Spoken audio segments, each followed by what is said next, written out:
Hello बच्चों, पिछले video में हम लोगों ने अध्याय 3 वर्णों के भेद इसके कुछ क्वेश्चन आंसर देखे थे। आगे आज हम इस वीडियो में देखेंगे। आपका पहला टॉपिक है अनुस्वार और अनुनासिक। अनुस्वार किसे कहते हैं, अनुनासिक किसे कहते हैं, ठीक है, या फिर इन दोनों में अंतर क्या होता है। तो अनुस्वार होता है जिसका चिन्ह आप अंग की मात्रा जो होती है आपकी, आप पढ़ते हो अंग अह, तो अंग की मात्रा जो होती है ये अनुस्वार, इसको कहते हैं अंग को। तो अनुस्वार का उच्चारण करते समय श्वास नाक द्वारा निकाला जाता है। जब हम अनुस्वार का उच्चारण करते हैं तो श्वास हमारे नाक के माध्यम से निकलता है, और जब हम अनुनासिक का उच्चारण करते हैं तो इसमें मुख और नाक दोनों का प्रयोग करते हैं। अनुस्वार का उच्चारण करते समय श्वास नाक द्वारा निकाला जाता है, जबकि अनुनासिक जिसे आप चंद्रबिंदु कहते हो, इसका उच्चारण करते समय श्वास मुख और नासिका दोनों से निकलता है, मतलब इसमें दोनों का प्रयोग होता है। ठीक है, तो अनुस्वार और अनुनासिक किसे कहते हैं आपको पता चला। अनुस्वार का जो अंग की मात्रा आप पढ़ते हो उसे हम अनुस्वार कहते हैं, और जो चंद्रबिंदु होता है उसे अनुनासिक कहते हैं। इसके बाद हमें देखना है संयुक्त व्यंजन। आप लोग व्यंजन के बारे में जानते हैं, व्यंजन हम लोगों ने पढ़ा हुआ है। अब संयुक्त व्यंजन, तो संयुक्त का मतलब होता है जोड़, ठीक है। तो कुछ चीज़ों को जोड़ करके, जैसे दो या दो से अधिक वर्णों को जोड़ करके जब एक वर्ण बनता है, ठीक है, तो वो आपका संयुक्त व्यंजन कहलाता है। हिंदी में मुख्य रूप से जो है 4 संयुक्त व्यंजन हैं, जिसमें पहला आपका है छा, दूसरा आपका त्र, फिर ज्ञा और फिर स्रा। तो पहले आपका छा जो है, मैंने कहा संयुक्त व्यंजन दो या दो से अधिक वर्णों से मिलकर बनते हैं। तो छा कैसे बना हुआ है बेटा, देखिए छा आपका है का, धन, सा, धन, आ, ठीक है, ये है आपका छा।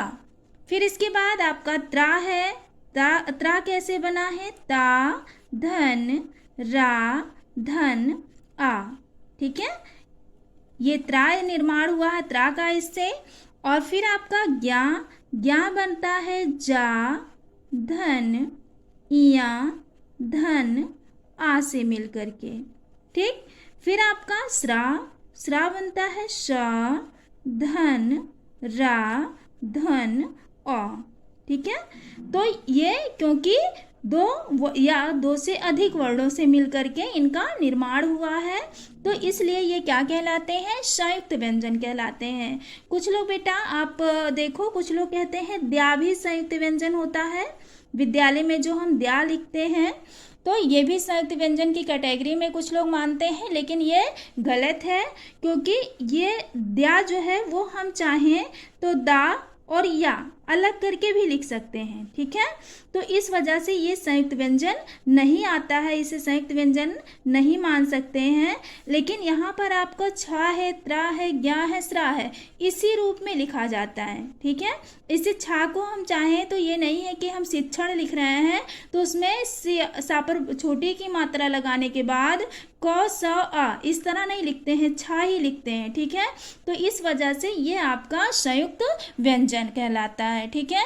तो हिंदी में कितने संयुक्त व्यंजन होते हैं, 4 प्रसिद्ध संयुक्त व्यंजन होते हैं। कौन कौन से, छा, त्र, ज्ञा और स्रा। किससे मिलकर बनते हैं ये आपको बताया गया, ठीक है। अब इसके बाद हमें आगे पढ़ना है अयोगवाह। हिंदी में अयोगवाह भी होते हैं। तो सबसे पहले हमें ये जानना है कि अयोगवाह कहते किसे हैं। तो बेटा जिन वर्णों का उच्चारण, ठीक है, या जिनका उच्चारण बिना किसी वर्ण की सहायता के नहीं किया जा सकता है, ठीक है, जिनका उच्चारण बिना किसी वर्ण की सहायता के नहीं किया जा सकता है, उसे अयोगवाह कहते हैं। जिनका उच्चारण बिना किसी अन्य वर्ड की सहायता के नहीं किया जा सके उसे किसकी कैटेगरी में रखते हैं? अयोगवाह की। जैसे आपका देखो हिंदी में 3 अयोगवाह होते हैं, अनुस्वार, विसर्ग और अनुनासिक। ठीक है। अब जैसे हमने यहाँ पर लिखा, ये मान लो सिर्फ हमने इतना लिख दिया, तो क्या इसका उच्चारण आप कर सकते हो? इतने का उच्चारण आप नहीं कर सकते हैं। लेकिन जब हम इसे किसी वर्ड का आधार दे देंगे, जैसे हमने यहाँ पर लिख दिया अ, ठीक है, और फिर ये लगा दिया, तब आप क्या करोगे? इसका उच्चारण कर सकते हो, आप कहोगे अंग। ठीक है, इस तरह से हो जाएगा ना। तो इसी तरह से आपका विसर्ग है, अगर हमने सिर्फ इतना ही लिखा तो इसका उच्चारण नहीं हो सकता है। लेकिन यहीं पर हमने अगर इसे किसी वर्ड का आधार दे दिया, मान लो ता का हमने आधार दे दिया, तो ये अब इसका उच्चारण हो जाएगा अतः। ठीक है, विसर्ग का उच्चारण ह की तरह होता है, तो अतः। तो इस तरह से वो जिनका उच्चारण बिना किसी वर्ड का आधार दिए आप नहीं कर सकते हो, उन्हें अयोगवाह कहते हैं। अयोगवाह में आप कह सकते हैं अनुस्वार मतलब अंग, विसर्ग मतलब आहा, अनुनासिक मतलब चंद्रबिंदु। ठीक है, ये 3 हिंदी में अयोगवाह होते हैं। इसके बाद हमें बेटा ये चैप्टर आपका ख़त्म हो रहा है, इसमें और नहीं है। अब आप अपने होमवर्क को देख लीजिए, कौन से क्वेश्चन आपको करके मेरे पास सेंड करना है और चेक कराना है। कॉपी चेक कराना बहुत कंपलसरी है, आपको हर हालत में होमवर्क जो है सेंड करते रहना है, क्योंकि उसका रिकॉर्ड रखा जा रहा है। तो आपका पहला क्वेश्चन हो गया, अनुस्वार और अनुनासिक में अंतर स्पष्ट कीजिए।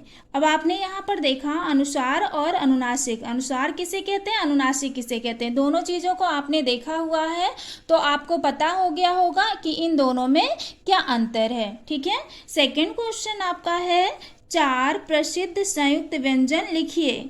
4 प्रसिद्ध संयुक्त व्यंजन जो है उन्हें लिखना है। तो आपने संयुक्त व्यंजन भी देख लिए हैं, चारों प्रसिद्ध संयुक्त व्यंजन कौन कौन से हैं आपने देखा हुआ है। अब इसके बाद आपका नेक्स्ट क्वेश्चन है अयोगवाह कौन से हैं। ठीक है, तो अयोगवाह में भी हमने देखा कि हिंदी में आपके कितने अयोगवाह होते हैं, 3 होते हैं। फिर आपका लास्ट क्वेश्चन जो है वो बेटा आपको स्वयं से करना है। ठीक है, आपको कैसे करना है, अपने आप से करना है, वो हम नहीं करवाएंगे, क्योंकि आप 7th क्लास में पढ़ रहे हो, तो इतना आपको आना चाहिए। आपका क्वेश्चन है 1 से लेकर के 9 तक देवनागरी लिपि के अंक लिखें। ठीक है, जो हिंदी में 1 से 9 तक आप लिखते हो ना, अब तो इंग्लिश में ही लिखते हैं आप लोग, हिंदी नहीं लिखते हैं, लेकिन 1 से 9 तक देवनागरी लिपि के अंक 1 2 3 हिंदी में आपको 9 तक लिखने हैं। अगर नहीं आएगा समझ में, कोई दिक्कत होगी तो मुझे आप कॉल करके मुझसे पूछ लीजिएगा। और इतने क्वेश्चन लिख करके हमारे व्हाट्सएप पे या गूगल क्लासरूम में सेंड करके कॉपी ज़रूर चेक करा लीजिएगा। धन्यवाद।